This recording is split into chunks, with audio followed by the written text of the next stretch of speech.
Hey, it's Danielle, and I am super excited to be bringing you another process video today.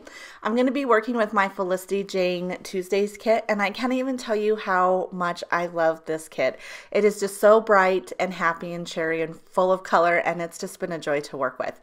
I'm going to be scrapbooking this photo that I took of my nephew and my daughter, and I absolutely love it because I don't get as many opportunities to capture their relationship because I don't know if my daughter is my nephew's first choice of people to play with, but I did capture this one, and I knew I wanted to use these puffy stickers that say happy moments, but that's kind of all I know. So I'm going to work with it here a little bit and be back with more of my process.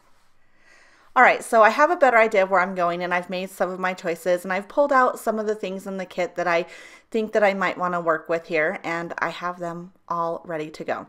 So I know I'm going to put my journaling down here on the bottom, and I think that I probably want to put a border around my whole layout. My first sort of instinct was to use this white paper with this chunky polka dot. On the reverse side, it had this floral print that I thought might be fun to use as well. Some of the other papers from the kit that I kind of thought of was this simple tiny black stripe, and it could kind of go either way, so I was testing that. But then I thought that it would maybe look good if I took just a strip of this and placed it along the bottom edge of my layout. So I tried that to see how that looks, and I think that I like that. So I let that sit for just a moment, and then I fiddle around with the embellishments just a little bit more before I decide that I want to take some of the choices that I know and am committed to and get those down on the page, like my title and my photo. And so I go to do that, but then I decide that maybe I want that green stripe to go around the whole photo. So I pull out my second sheet of that and sort of test that out, but then I decide that I really don't care. So I'm gonna keep that extra green stripe as a whole page and then just use my scrap and just be happy with that. So you can see that it's a little imperfect. My photo kind of sticks up above the mat, and I don't really mind that, and I kind of like that. So I left that choice as is. And then I just can't, I go back to deciding that maybe I do want that border around my layout. And so I pull out some more choices.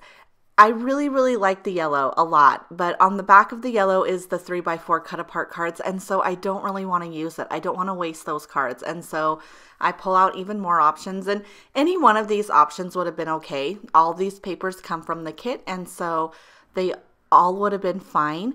But I just can't make the choice yet, but I do know that I want to have the border around my layout. So I take my background paper and I cut it down, and I think that I cut a little bit too much off actually. I just wanted a thin border around my layout, and the border ends up being a little bit thicker than I want, but nothing that bugs me, and I just decided to go with it. But once I get my paper trimmed down and I can see the space that I have to work with, I go ahead and get my letters stuck down and then also my photo stuck down, and I think that that looks great. I'm really happy with that.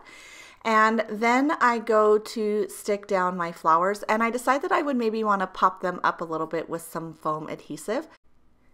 Now, I am totally aware that you may think I'm putting way more foam adhesive on these flowers than needed, but if I'm going to pop something up, I like it to stay popped up. And I know sometimes when you put them in your album, embellishments from other pages may push down on it and cause them to warp or, indent in. And that just bugs me. So I've just learned that I just cover the back of them with foam adhesive, and usually I'm safe that way. So I go to put this flower back down on my layout, and this is where I decide that I want to put a stitch around the edge of my layout. So I have to make a choice about my border on my layout. So I'm just going to try all of these pages out again and just get a good idea now that I can see around the whole edge, and I can test it out with my flower. I have a pretty good idea of what it's going to look like, and it's kind of no choice. I love this yellow, and so I decide I'm gonna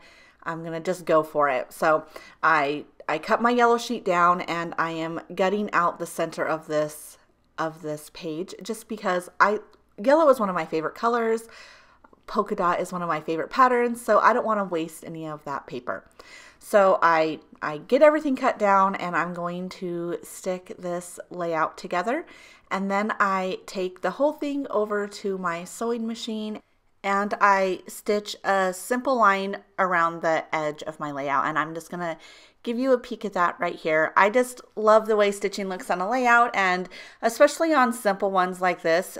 I think little details like this really do add something to your layout, so it's not just so plain. So once I got my stitching done, I take my little flower cluster here and I get it stuck down to my page, and I consider this ampersand one more time, but I'm not ready to fully commit yet, which is typical of me, I think. So I move on to my journaling, and I typed my journaling up on the computer and printed it out, and you can see that I left plenty of space in between each of the lines just so that I could use my trimmer to cut them into strips. And then I'm just placing them on my layout, not even at all and not in a line or anything. I'm doing it very random, and I like the look of that. I think that that turned out good. So now I have to consider, what else am I going to do on this layout? I bring out some more flowers thinking that maybe I would do a couple more clusters. I cut this pink one in half thinking that I could maybe use both sides of it on a different portion of my layout, but I didn't really like that. You saw that I brought out the yellow flower, but I didn't like that either. I contemplated doing this little cluster in the lower left-hand corner, but it just made the layout feel super bottom heavy to me. So I just decided to ditch that idea altogether. I go ahead and commit to this black ampersand, and I get that on my layout, and I think that looks good. And then I pull out these vellum stickers, and my idea was that I would take all of these little triangles and I would randomly place them going down my journaling, and I didn't really like it. They just didn't feel natural to me, so I ended up taking those off, but I thought I still kind of want to use it. So my next idea was to place them on the top of my layout, pointing in towards the happy. And so I tried that, and you'll see in this video, I decided, yeah, I like that, and I'm going to keep that how it is. But after I got done and I was taking photos of my layout and I was looking at it, I didn't really like it anymore. So I ended up taking it off. And to be really honest, now that I'm looking at it, I like it again. So I might add them again, who knows? But nonetheless, this is basically how I decide to leave it for now. And so I'm just going to add the date on here and be good to go. So I just wanted to thank you guys so much for watching, and if you want to see some more close-up photos of this layout, I would encourage you to head on over to felicityjane.com. I will put a link to that down below. Also, while you're there, be sure to check out all of the other projects that the other design team is doing. There is so much creativity over there, and I love checking out all of the other projects when I'm over there. All right, so hopefully we'll see you all very, very soon. Bye-bye.